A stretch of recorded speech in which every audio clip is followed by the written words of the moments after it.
Hello, and welcome to my channel, Reading Little Blue Books Aloud. This is a little blue book. As you can see by the top of the page, it says Little Blue Book. This one happens to be number 372. It's the current one we're reading, Problems of Birth Control and Overpopulation, A Guide to Malthusianism, written by John S. Gams. It was written in 1923. We're now in part 5, and we left off at the top of page 46. The reader may object that Malthus's Principle of Population is the only work considered in this booklet. How about his Political Economy and his many lesser works? Do they not deserve attention? They do not. In a work on Malthus by James Bonar, a work at least 4 times longer than this booklet, the following appears. The Political Economy and minor writings of Malthus, which are not a few, will be noticed only in relation to the essay on population. The principle of population, or as Mr. Veblen calls it, the theory of geometrically progressive procreation, is Malthus. Chapter 6. Malthus and Evolution. It is said that Malthus contributed a very important thought to the theory of evolution. In order to evaluate how much or how little Malthus contributed, it will be necessary to make a brief survey of the theory of evolution before it was affected by Malthusianism. The theory of evolution was speculatively anticipated by some of the ancients. No proofs were adduced, no formal structure of cause and effect was erected. There was merely a vague, perhaps superstitious, feeling that man had slowly developed from lower forms. In later times, the theory, like so much of the splendid works of the ancients, was forgotten during the time that the Western world was accepting Christianity. About a century before Malthus, Linnaeus took an early step toward a theory of evolution, quite unconsciously, we may be sure. He invented a system of classifying living beings, a system which vividly called attention to the gradual sequence of complexity from the amoeba to man. No one can look upon typical representatives of each of the 12 divisions of the animal kingdom arranged climatically without being struck by the ascending graduations, the increasing complexity of the forms. About this time also, Deirdre, the moving spirit behind the Encyclopedia 1750, spoke. In his brilliant but unsystematic writings, of a sort of law of continuity in the animal kingdom, a law which reminds one of present popular but inexact discussions of evolution. A little later, contemporary with Malthus, came Lamarck and Cuvier.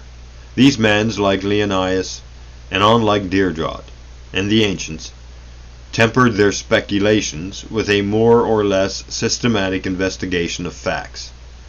Lamarck questioned whether species of animals had not been differentiating steadily in the past, whether the original species of the Garden of Eden had not changed.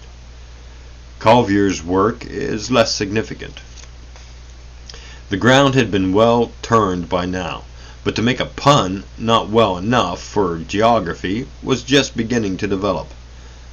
Lowell had to turn up vast heaps of earth before he could refute Cuvier's arguments and before he could give any significant help to his friend Darwin. During all this time, Malthus was never mentioned among biologists or geologists. The theories of Cuvier and Lamarck and the classification of Linnaeus were probably discussed and evaluated time and again in the shop talk of the predecessors of evolution. Malthus was not discussed. In 1859 appeared The Origin of Species, which synthesized the work of Darwin's contemporaries and predecessors. As a matter of fairness to the dead, It must be remembered that A.R. Wallace announced the theory of natural selection simultaneously with Darwin. The theory of evolution was now launched forth. The speculations of ancient and modern philosophers, the discoveries of biologists and geologists were now fused into one formal, systematic theory. What part had Malthus played in all this? I shall let G.T. Bettany, a sympathetic biographer and critic of Malthus, state the matter. If Malthus had been a naturalist, he would have seen that the same principle, the principle of population, as discussed in earlier chapters of this booklet, is in operation throughout the animal and vegetable world.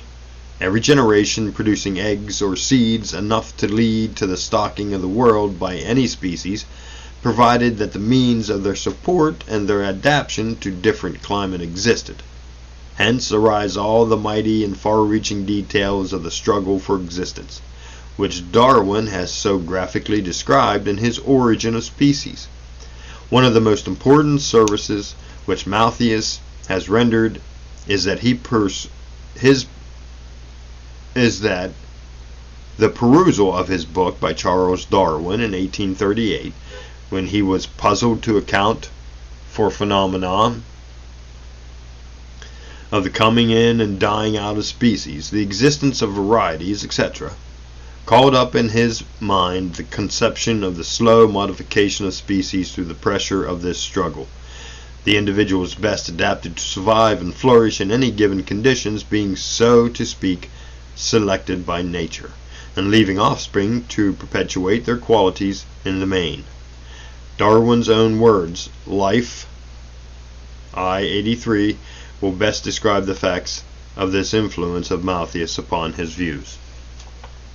I soon perceived that selection was the keystone of man's success in making useful races of animals and plants.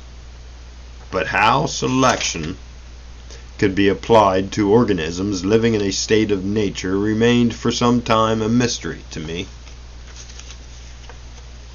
In October of 1838, that is 15 months after I had begun my systematic inquiry, I happened to read for amusement Malthus on population, and being well prepared to appreciate the struggle for existence which everywhere goes on from long continued observation of the habits of animals and plants, it at once struck me that under these circumstances favorable variations would tend to be preserved, and unfavorable ones to be destroyed.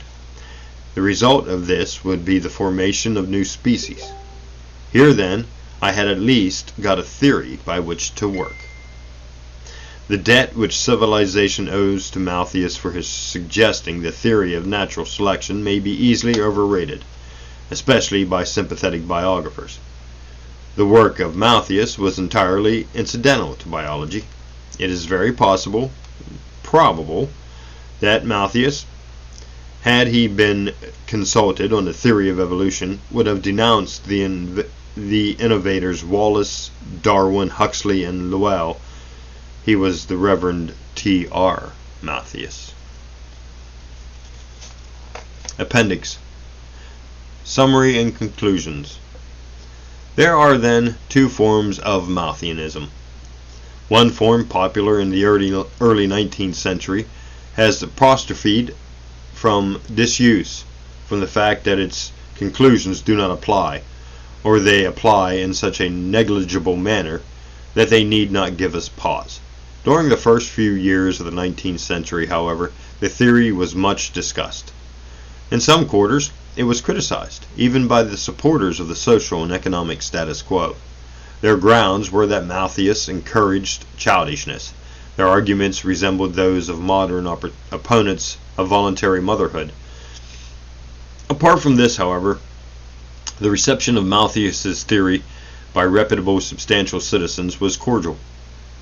Archdeacon Paley and Bishop Coppleton, for example, were quite satisfied that Malthusianism was acceptable. By encouraging a let-alone policy in respect of the poor, Malthus won the support of all those who ministered to the spiritual and temporal needs of the emerging dominant class, the owners of machinery and manipulators of the market. I have often found it very convenient in forming a complete estimate of a man of work of art to make a comparison remote in time or nationality. The book of Job is the Prometheus Vinicus of the Hebrews. William the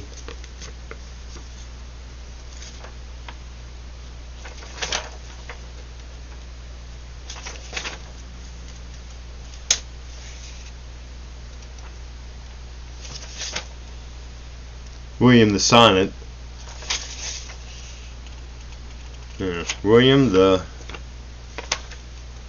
William the Silent was the George Washington of the Netherlands. Duodet was the Dickens of France, and Malthusius, I have already said, was the Lothrop Stoddard of 1800.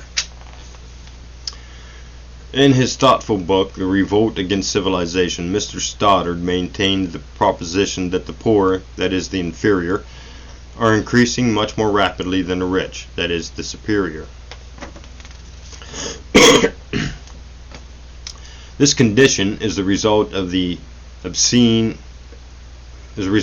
absence of fecundity,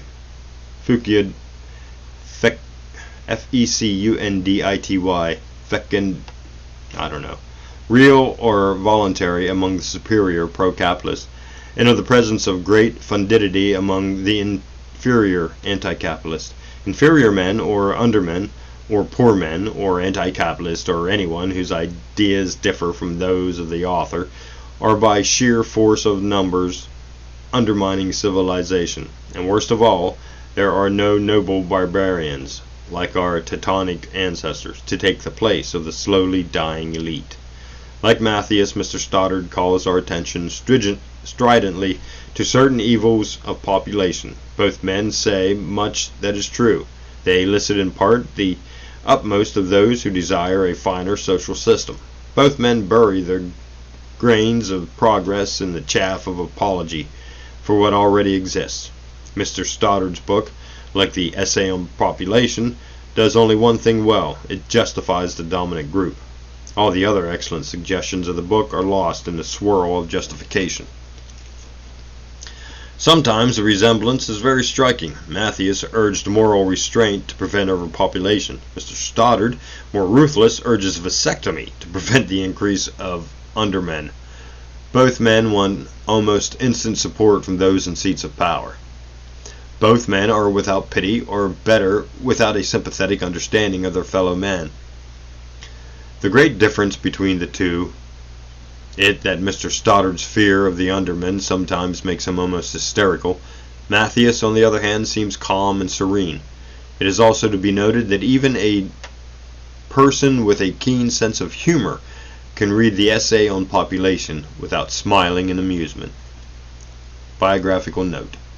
Perhaps the reader has decided that he would like to investigate Malthusianism for himself, or the history of economics. What are the books? The Principle of Population may, perhaps, be secured in original editions printed in large beautiful type at the most convenient public library. Ward, Lock and Company, London, has reprinted an edition of Malthusius, an edition which contains a biography and outline summary by G.T. Bettany. James Bonner, in his Malthusius and His Work, has given a more sympathetic outline of Malthusianism than I have, and Hazlitt already mentioned. Has, in his Spirit of the Age, given a less sympathetic outline. William Godwin, against whom Malthusius' first essay was directed, is also discussed in the Spirit of the Age. To those who are less interested in Malthusius than in the history of economics, I can recommend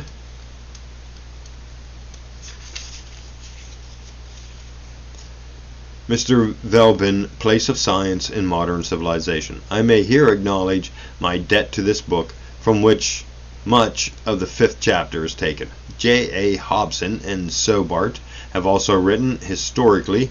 As for the ordinary or standard text in the history of economics, they are the most valuable for looking up dates. Warren S. Thompson, in Population, a Study of Malthusianism, has given food for thought to those who like to call falling wages, i.e. real wages, a manifestation of Malthusianism. His summary and conclusion, page 500, is well worth pondering. Biographical note. No attention has been given formally to the biography of Malthusius. This has been neglected because it was felt that the life of Malthus was too colorless to have been an important influence on his economic thinking. There are some men, especially artists, whose work cannot be understood unless one considers their biography in relation to their artistic accomplishments. But this is not true of Malthus. He led an ordinary, quiet, uneventful life. The father of Malthus was a brilliant man, full of the teachings of Roger, and at least in his younger days full of contempt for the futile lectures of his Oxford professors. He had left Queen's College without a degree, scorning the parchment of that college. Thomas Robert Malthus was born in 1766. He received from his father and tutors an early education, which was probably guided by the principles of Rocher's Emile.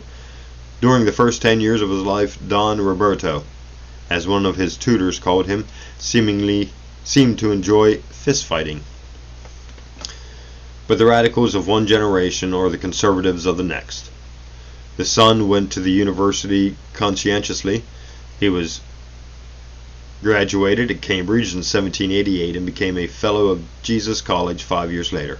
Afterwards he took orders and was made curate of Albury, Surrey. The success of his first work, the essay on population, pointed out the path his life was to follow. He soon became a professor of economics and history and politics. He was a Whig.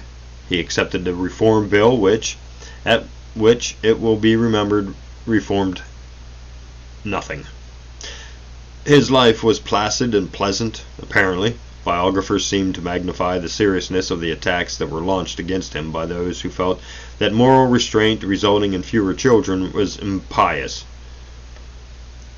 Whether or not Malthus's practical moral restraint in his private life is unknown. He had, however, 2 children. His domestic life was, it is said, happy. Perhaps his greatest resource of misery was a hare lip, which made him unable to pronounce many consonants. Harriet Martineau, a writer of fiction and translator of Comte's philosophy, had made the principle of population the theme of one of her tales. She once went to see Malthus, and this was her estimate of him.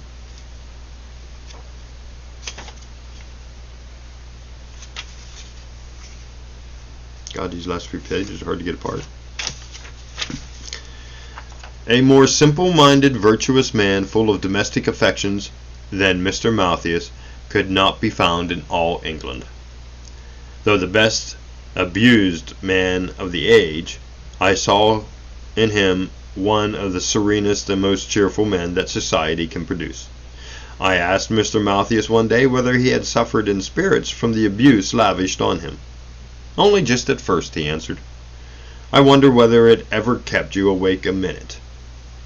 Never after the first fortnight, was his reply. His epitaph in Bath Abbey follows, sacred to the memory of the Reverend Thomas Robert Malthus, long known to the lettered world by his admirable writings on the social branches of political economy, particularly by his essay on population.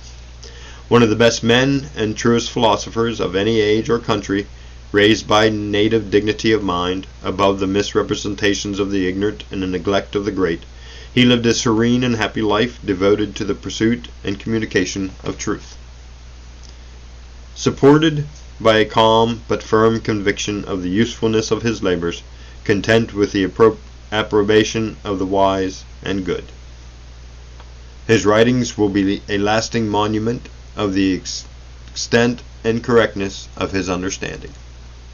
The spotless integrity of his principles, the equity and candor of his nature, his sweetness of temper, urbanity of manners, and tenderness of heart, his benevolence and his piety, are the still dearer recollections of his family and friends. Born February 14th, 1766, died December 29th, 1834. And here ends the book. Number 372, Problems of Birth Control and Overpopulation, A Guide to Malthusianism, written by John S. Gams, copyright 1923.